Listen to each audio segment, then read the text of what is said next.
The last time I saw my brother Mason, he was walking away with everything our parents had worked for their entire lives. I remember standing in our family home's driveway, watching his Mercedes disappear around the corner, taking with it not just my inheritance, but also my faith and family. My name is Celeste, and this is the story of how my brother's betrayal became the catalyst for my greatest triumph. Just 3 months earlier, we'd been sharing tearful hugs at our parents' funeral.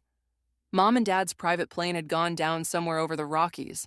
Mason held me as I sobbed through the service, whispering that he'd always take care of his baby sister. I believed him. Why wouldn't I?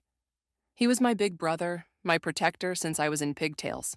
"We need to talk about the will," Mason said one evening, setting 2 glasses of wine on the kitchen counter. The same kitchen where Mom used to make us hot chocolate on cold winter mornings. "I've been speaking with the lawyers." I took a sip of wine. "What did they say?" "They're suggesting we liquidate everything. The house, Dad's business, their investments." He leaned forward, eyes intense. "I can handle all of it. You don't need to worry about a thing." "Shouldn't we discuss this together?" I asked. I have some ideas about Dad's company." Mason's laugh cut me off. "Come on, Cel. You've never run a business in your life. You majored in art history, for God's sake." "That doesn't mean I can't learn. Dad always said, 'Dad's gone.'" His voice turned sharp. "And someone needs to make practical decisions." I should have seen it coming. The late-night meetings with lawyers I wasn't invited to. The documents he needed me to sign right away because the deadline was approaching. The way he brushed off my questions about the estate's value. "Just trust me," he kept saying. "I'm handling everything." The truth came in the form of a letter from his lawyer.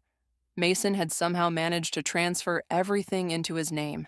The house, Dad's company, their savings, all of it. He'd used my signatures on those rushed documents against me, claiming I'd willingly signed away my rights to the inheritance. "You're making a mistake," Isabella, my best friend, said when I called her in tears. "You need to fight this. Get a lawyer." "With what money?" I laughed bitterly. "He's cleaned out everything, Bella. Everything." The confrontation happened on a Sunday afternoon. Mason was supervising the movers who were packing up our childhood home, the home he'd just sold without telling me. "How could you do this?" I demanded, following him through the half-empty house. "They were our parents, Mason. Both of ours." He turned to face me, and I barely recognized my brother in his cold expression. "Look, this is for your own good. You've always been the dreamer, Cel. You'd blow through this money in a year on some artistic venture or whatever. I'm the practical one. I know how to manage wealth." "So this is you protecting me?" My voice cracked. "By leaving me with nothing? You'll thank me someday," he said, checking his Rolex, Dad's Rolex, "when you learn to stand on your own feet instead of relying on handouts."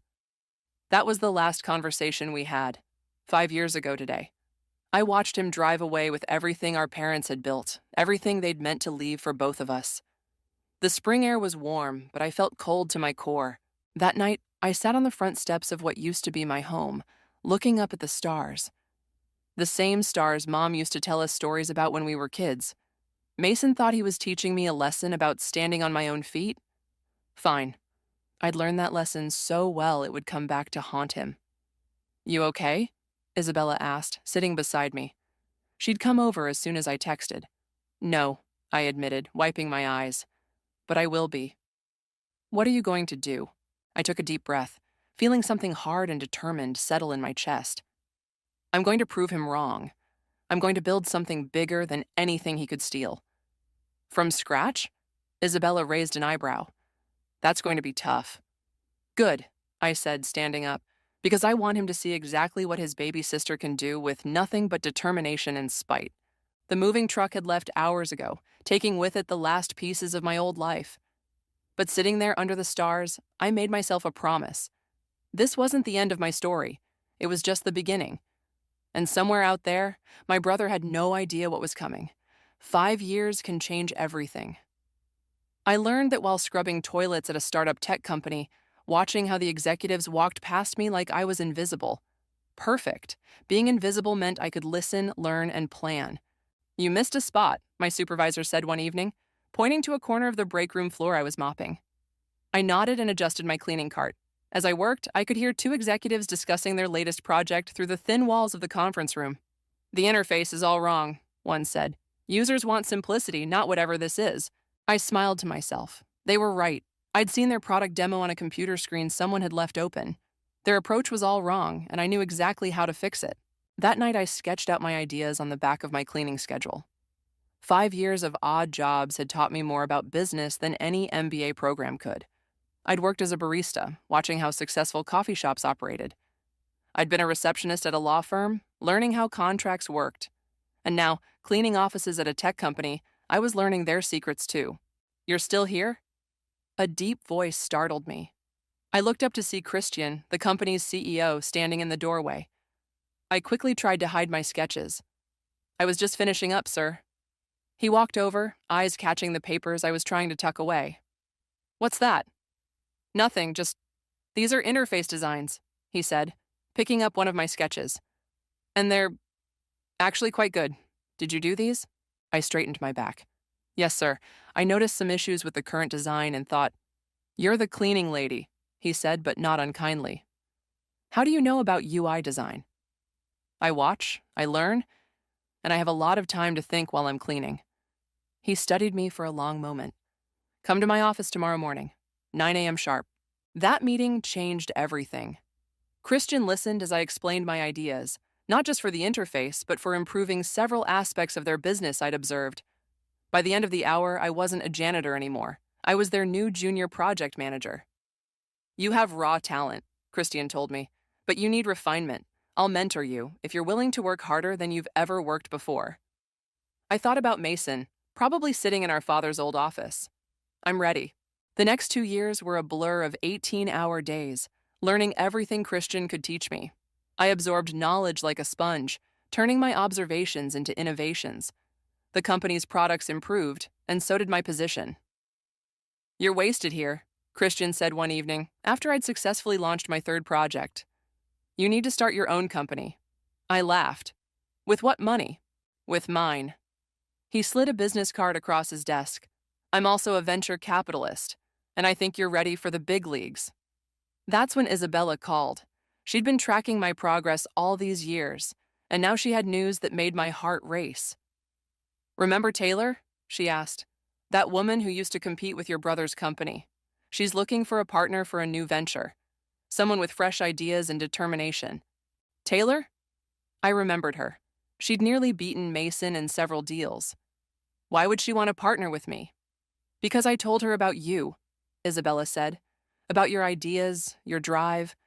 Meet with her, Cell. This could be huge." The meeting was set for the following week at an upscale restaurant. I wore a borrowed suit and carried a folder full of proposals. "So," Taylor said, studying me over her wine glass, "you're Mason's sister." My heart stopped. "You know, I make it my business to know everything about potential partners," she smiled. "Don't worry, I hate him as much as you do. He tried to sabotage my last 3 deals." "I'm nothing like my brother," I said firmly. "I know. That's why I'm interested." She leaned forward. "I have the connections and experience. Christian has the capital. You have the innovation and drive. Together we could build something extraordinary." "And compete directly with Mason?" Taylor's smile turned predatory. "That's just a bonus." As I left the restaurant that night, my phone buzzed with a text from Isabella. "How did it go?" I looked up at the city skyline, remembering that night under the stars 5 years ago.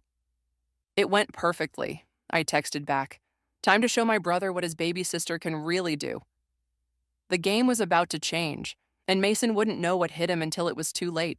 "Wolf Tech Solutions," I said, testing the name out loud in our newly leased office space. Empty now, but not for long. "Has a nice ring to it," Taylor said, measuring the windows for blinds. "Your brother will hate it," I smiled. "He doesn't own our family name."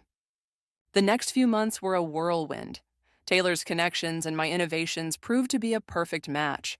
We focused on developing smart home technology that actually worked the way people needed it to, something my father's company, now run into the ground by Mason, had failed to do. "Your 9 a.m. is here." Layla, my new assistant, poked her head into my office. "And you have that investor call at 10. I nodded, straightening my jacket. No more borrowed suits. These days, I could afford my own. The morning meeting was with a potential client, a major retailer looking to modernize their stores. As I walked them through our presentation, I caught a glimpse of my reflection in the window. Gone was the invisible cleaning lady. In her place stood someone who commanded attention. Impressive proposal, their CEO said, but why should we trust such a new company? Because we're hungry, I replied, and we have nothing to lose and everything to prove. They signed the contract that afternoon. Isabella, now our HR director, burst into my office later that day. Have you seen this? She thrust her tablet at me. It was a business news article. Rising star in tech. Wolf Tech Solutions disrupts industry. Keep reading, Isabella urged. My eyes scanned down to a quote from an anonymous industry insider. Sources say Mason Wolf is increasingly concerned about this new competitor. The similarity in names hasn't gone unnoticed, and rumors suggest there might be a connection. I handed the tablet back. Let him wonder. There's something else. Isabella hesitated. Glenn called. My head snapped up. Glenn had been Mason's business partner until my brother's shady dealings drove him away. What did he want? To invest. He says he's been watching us, and he likes what he sees. I leaned back in my chair, thinking. Glenn knew who I was. He'd been at our parents' funeral. If he was reaching out now... Set up a meeting. The meeting with Glenn was enlightening. He arrived looking older than I remembered, but his eyes were sharp. Your brother screwed me over, he said without preamble, just like he screwed you over. Ancient history, I replied coolly. Not so ancient. He's been making mistakes, Celeste. Big ones. His company, your father's company, is struggling, and now you're here, building something better. I kept my face neutral. Are you investing because you believe in us, or because you want revenge on Mason? Glenn smiled. Can it be both? I have 10 million ready to go, no strings attached. Later that night, I sat in my office staring at the city lights. Taylor found me there. Take the money, she said, pouring us both a drink. Glenn's right. Mason's company is vulnerable. With that investment, we could expand faster, hit harder. It feels too easy, I admitted, like karma's just falling into my lap. You call the last 5 years easy? Taylor scoffed. You earned this, Celeste, every bit of it. My phone buzzed, a text from Layla. Major tech conference next month. Mason's company will be there. Want me to book our booth? I showed Taylor the message. Perfect timing, she said. With Glenn's investment, we could make quite a splash, really introduce ourselves to the industry. I thought about Mason, about how he'd dismissed me as just a dreamer, about how he thought I'd never amount to anything without his protection. Book it, I texted back to Layla. Then to Taylor. Call Glenn, tell him we accept. To Karma. Taylor raised her glass. To Karma, I echoed, but my stomach churned. Something about this felt too perfect, too neat. As if reading my thoughts, Taylor added, You know he'll be there, right, Mason? The conference will be the first time you've seen him since he drove away with everything, I finished. Good. Let him see what his baby sister built from nothing. But as I looked out at the city lights, I couldn't shake the feeling that this was all building towards something bigger than revenge. The conference was a month away. Mason had no idea who was behind Wolf Tech Solutions. No idea his sister had risen from the ashes of his betrayal. And in just 4 weeks, everything would change. The tech conference buzzed with energy, our booth drawing constant attention. I stood back, watching Layla demonstrate our latest smart home interface to an impressed crowd. Your booth is stealing the show, Christian said, appearing beside me, but you haven't stopped looking at the entrance for the past hour. Is it that obvious? Only to someone who knows what you're looking for. He touched my arm. He's here, by the way. Saw him at registration. My heart skipped. How did he look? Like a man who's lost his edge. No more Rolex. I was about to respond when Isabella rushed over, her face flushed. Heads up, Mason's heading this way. Already? I stepped behind a display panel. I'm not ready. But there he was. My brother, looking nothing like the confident man who'd driven away with our inheritance 5 years ago. His suit was off the rack, his shoes scuffed. He moved through the crowd like someone who'd forgotten how to command a room. Welcome to Wolf Tech Solutions. Layla greeted him cheerfully, unaware of who he was. Would you like a demonstration? Mason's eyes darted across our booth, taking in the sleek displays and the crowd of interested investors. This is impressive. Who owns this company? Our CEO will be speaking at the main presentation this afternoon. Layla replied smoothly. You should attend. I watched him examine our logo, his brow furrowing at our family name. Before he could ask more questions, Taylor appeared. Ah, Mason, she said, her voice dripping with false warmth. What brings you to our humble booth?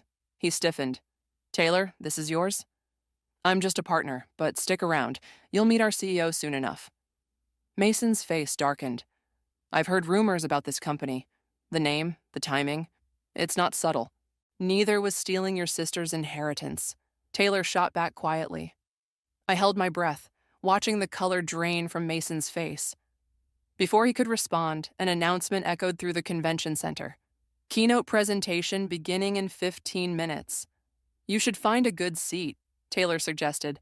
It's going to be quite a show. Mason walked away, glancing back at our booth repeatedly. Once he was gone, I emerged from my hiding spot, hands shaking. You okay? Isabella asked. No, I admitted. But I will be. How's the presentation looking? Perfect, Taylor said. Ready to shock the industry? The main hall was packed when I stepped onto the stage. Under the bright lights, I could barely make out individual faces, but I knew exactly where Mason was sitting. Third row, center. Good afternoon, I began. I'm Celeste Wolf, CEO of Wolf Tech Solutions. The ripple of whispers was immediate. I saw Mason bolt upright in his seat. 5 years ago, I learned the hard way that technology should serve people, not the other way around. That innovation without integrity is meaningless. That sometimes you have to lose everything to build something better. My eyes locked with Mason's. He looked like he'd seen a ghost. Today, I'm proud to announce our latest innovation. I launched into our presentation, showcasing the technology we'd developed. With each slide, with each demonstration, I could see Mason sinking lower in his seat. The applause was thunderous when I finished. Investors swarmed the stage, cards in hand. Through the crowd, I saw Mason standing at the back of the hall, staring at me with an unreadable expression. Brilliant, Christian said later at the reception. Your stock price is going to soar tomorrow. Mason's been asking around about you, Isabella added. Apparently his company's in trouble. They're laying off staff next week. I watched my brother across the room, now standing alone by the bar. The same way I'd stood alone that night he drove away with everything. Ms. Wolf? A nervous voice interrupted my thoughts. It was Mason's assistant. I recognized her from my research. Mr. Wolf would like to speak with you. He's prepared to discuss a potential collaboration. I caught Taylor's eye across the room. She raised an eyebrow, asking silently if I wanted her to run interference. Tell him, I said clearly, that my schedule is quite full, but he's welcome to apply for a position through our HR department, just like anyone else. The assistant's eyes widened as she caught my meaning. As she hurried back to Mason, I saw him receive my message. He looked up, meeting my gaze across the crowded room. For the first time in 5 years, I saw something I never expected to see in my brother's eyes: fear. 2 weeks after the conference, Mason's resume landed on my desk. Isabella brought it herself, a slight smirk on her face. He actually did it, she said, dropping the folder in front of me. Applied for a senior project manager position. His cover letter is interesting. I opened the folder. The resume was impressive, or would have been, if I didn't know the truth behind each accomplishment. The cover letter, though, made me pause. Did you read this? I asked Isabella. I know I'm probably the last person you want to hire, she quoted, but I'm out of options, and you're the best in the industry now. Pretty humble for Mason, isn't it? A knock at my door interrupted us. Layla poked her head in. He's here for the interview. Already? I glanced at my watch. He's 20 minutes early. Should I tell him you're busy? I stood up, smoothing my dress. No, send him in. Mason entered my office like a different person from the brother I knew. Gone was the arrogant stride, replaced by careful, measured steps. He'd shaved his designer stubble, and his suit, while clean, had definitely seen better days. Celeste, he said softly. Thank you for seeing me. It's Ms. Wolf in this office, I corrected him. Please, sit down. He sat, hands folded in his lap. Through the glass walls, I could see other employees trying to sneak glances at our reunion. Your resume says you have experience in project management, I began, professional and cold. Celeste, Ms. Wolf, can we talk about what? I cut him off. About how you stole my inheritance? About how you left me with nothing? Or about how that was supposedly for my own good? He flinched. I was wrong. I know that now. Wrong about what specifically? About my ability to handle money? About my business sense? Please, enlighten me. About everything. His voice cracked. I watched your presentation at the conference. What you've built, it's incredible. Better than anything Dad's company ever did. Better than anything I could do. I leaned back in my chair, studying him. Why are you really here, Mason? I'm broke, he admitted.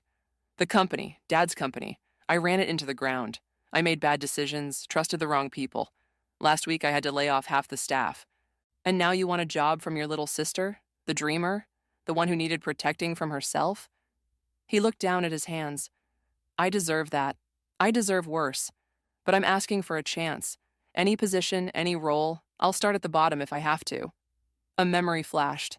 Me in my cleaning uniform, mopping floors, watching and learning. I pressed a button on my phone. Layla, please bring in the janitorial staff application. Mason's head snapped up. What? You said any position, I reminded him. Did you mean it? I have an MBA, years of experience. And I had an art history degree when you left me with nothing, I cut in. You want to prove yourself? Start where I started. Layla brought in the application. Mason stared at it for a long moment before slowly reaching for the pen. One condition, I added. You don't tell anyone you're my brother. You earn everything on your own merit, just like I did. He nodded, beginning to fill out the form. The other employees, they don't know? Only my executive team knows, and they're loyal to me, not you. As he wrote, I noticed his hands trembling slightly. When can I start? Monday, 6 a.m. sharp. Layla will show you out. After he left, Isabella came back in. A janitor? Really? It's perfect, Taylor said, entering from the side door where she'd been listening. Let him learn humility the hard way. Are you sure about this? Isabella asked, having him here, watching him every day. I walked to the window, watching Mason leave the building. He looked up, seeing me there, and for a moment I remembered us as kids, him pushing me on the swing in our backyard, promising to always look out for me. You know what Dad used to say? I turned to my friends. That the true measure of a person isn't how they handle success, but how they handle starting over. And you want to see if Mason can start over, Taylor concluded. No, I corrected her. I want to see if he can earn his way back. Not just to success, but to being my brother again. Isabella squeezed my hand. Monday should be interesting. I looked at Mason's application on my desk. Monday will be just the beginning. 3 months into Mason's new role, I watched through my office window as he mopped the lobby floor. His once manicured hands were rough from cleaning chemicals, his designer haircut grown out. He's actually good at it, Layla said, bringing in my morning coffee. Never complains, always shows up early. The other cleaning staff love him. Any idea they're working with a former CEO? None. He keeps to himself mostly. Though, she hesitated. What is it? Yesterday I saw him helping the cafeteria staff during lunch rush, voluntarily. Said he noticed they were understaffed. I was about to respond when Isabella burst in. We have a problem, a big one. She closed the door behind her and lowered her voice. Remember those shady deals Mason made before his company tanked? They're coming back to haunt him, and potentially us. What do you mean? 2 men were asking about him in the lobby. They didn't look like businessmen, if you know what I mean. More like the kind of people who break kneecaps for a living. I pressed my intercom. Send Mason up, now. 5 minutes later, he stood in my office, still in his cleaning uniform, looking nervous. Sit down, I ordered. Tell me about Victor Santos. His face went pale. How do you answer the question? He slumped in the chair. I borrowed money from him when the company was failing. He's not the kind of lender you find at a bank. How much? 2 million. I stood up, pacing. And now his collectors are sniffing around my company, putting my employees at risk. I'm sorry, he whispered. I'll leave. Find somewhere else. No. The word came out sharper than I intended. Running away is what got you into this mess. Tell me everything. Now. For the next hour, Mason laid out the whole sorry tale. Bad investments, desperate decisions, loans from people who charged interest by the week. By the end, I felt sick. "These people," I said slowly, "they're dangerous?" He nodded. "Victor has a reputation. He doesn't just take money as payment. Sometimes he demands favors, business information, trade secrets. And now you work for his biggest competitor."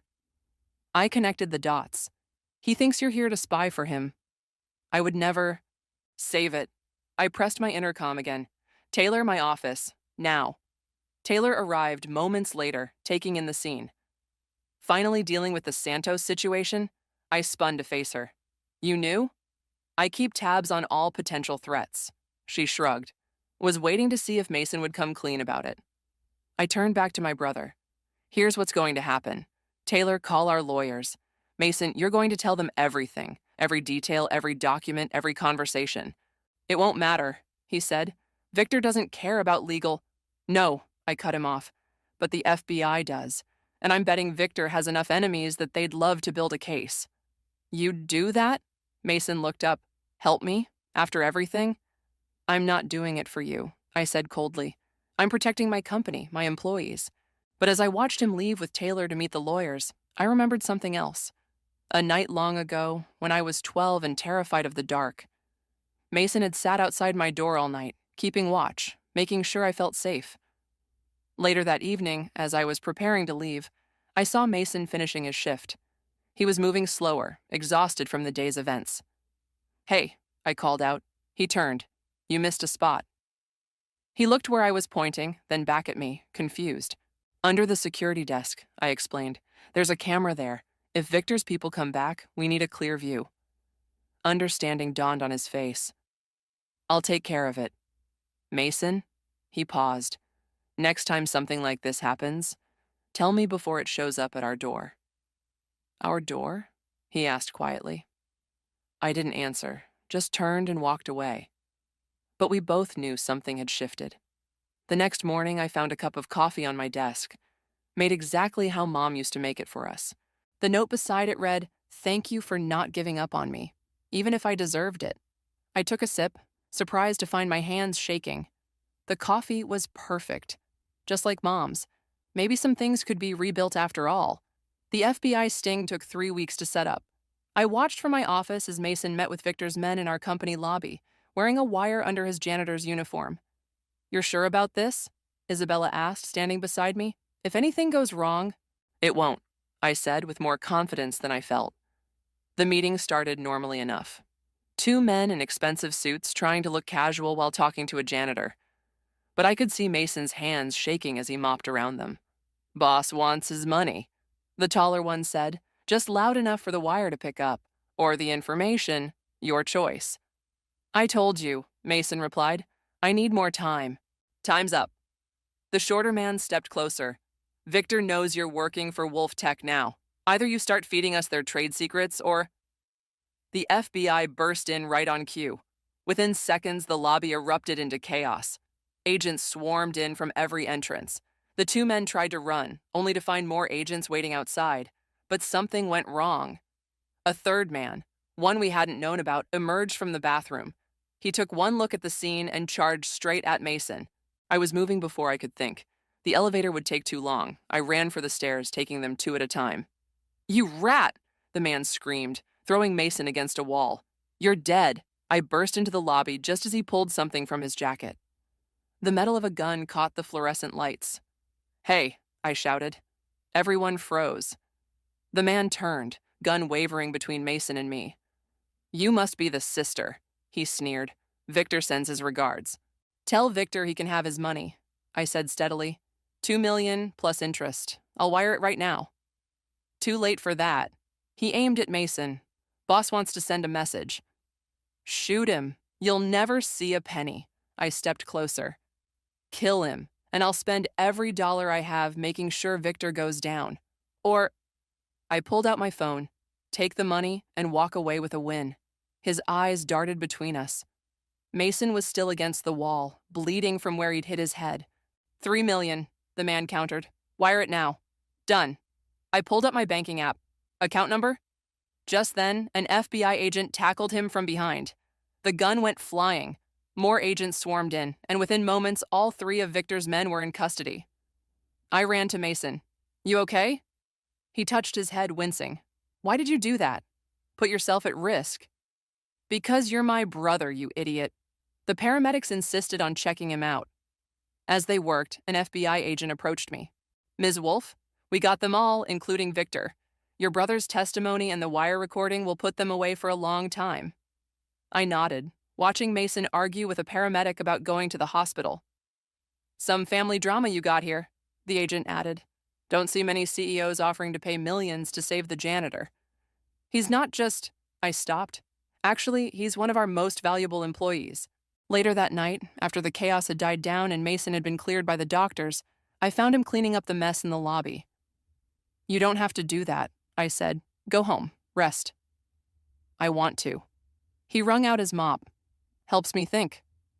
About what? About how I ended up here, cleaning floors in the company my sister built while she offers to pay my debts. Again. Mason... No, let me finish. He leaned on his mop. 5 years ago, I thought I was protecting you from failure. Instead, I was the one who failed. At business, at being a brother, at everything Dad taught us about integrity. I sat on a nearby chair. You know what the difference is between us? When I failed, when you took everything, I learned from it, grew from it. And I just kept making the same mistakes. He nodded. Until now. Until now, I agreed. So what happens next? He asked. With the company? With us? I stood up, straightening my jacket. That depends. Are you done making messes I have to clean up? For the first time in years, I saw a genuine smile cross his face. I think I'm better at cleaning up messes these days. Good. I headed for the door, then paused. By the way, the project management position is opening up again next month, if you're interested in applying. Really? You'll have to interview like everyone else, I warned. No special treatment.